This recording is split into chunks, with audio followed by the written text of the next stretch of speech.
ہندوستان کے ایک بڑے مگر پرانے شہر کے کنارے پر واقع ایک مصوت مگر عزت دار گھر میں ایک عورت رہتی تھی جس کا نام شاہینہ تھا۔ وہ خوبصورت تھی، اچھا لباس پہنتی تھی، زیورات بھی رکھتی تھی، گھر بھی اپنے شوہر کا خریدا ہوا تھا، مگر اس کے باوجود وہ ایک عادت کی مار تھی، ناشکری کی۔ اس کا شوہر ندیم ایک محنتی، شریف اور دیانتدار آدمی تھا جو صبح سویرے اٹھ کر دفتر جاتا، شام کو تھکا ہارا لوٹتا، مگر چہرے پر ہمیشہ ایک ہلکی سی مسکراہٹ رکھتا کہ شاید بیوی خوش ہو جائے۔ مگر شاہینہ کی عادت تھی کہ کبھی بھی کسی بھی حال پر راضی نہ ہوتی۔ وہ ہمیشہ دوسری عورتوں کی زندگی سے اپنی زندگی کا موازنہ کرتی، گاؤں کی عورتوں سے نہیں بلکہ شہر کی امیر بیگمات سے، جو بڑی گاڑیوں میں گھومتی پھرتی تھیں، بڑے بنگلوں میں رہتی تھیں اور مہنگے پارلر میں جا کر خود کو سنوارتی تھیں۔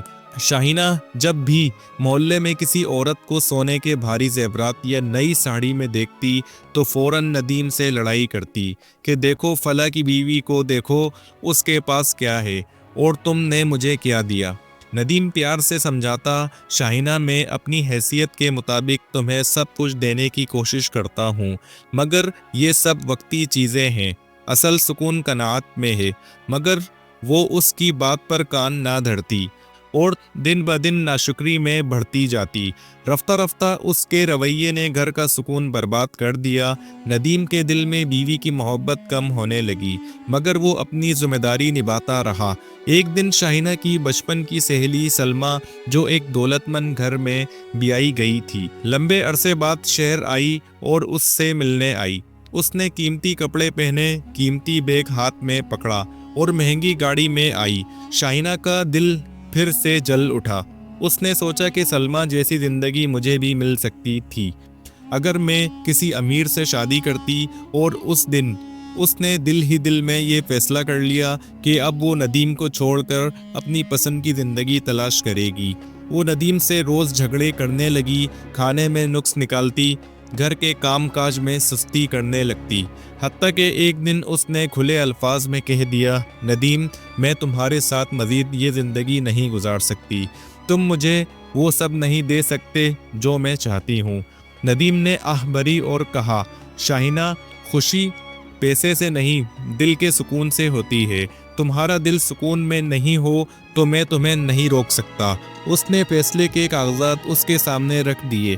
شاہینہ کو لگا کہ اب وہ آزاد ہے اور اپنی پسند کی دنیا بسا لے گی۔ وہ اپنے میکے چلی گئی اور پھر کچھ ہی دن بعد ایک بزنس مین سے شادی کر لی جو دیکھنے میں امیر لگتا تھا۔ شروع میں سب اچھا تھا، بڑے ہوٹلوں میں کھانے، پارٹیاں، شاپنگ، مگر چند ماہ بعد حقیقت کھلنے لگی۔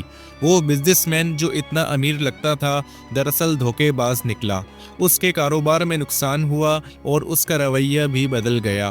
مار پیٹ، بد زبانی اور گھر کے اندر قید جیسی زندگی شاہینہ کا مقدر بن گئی۔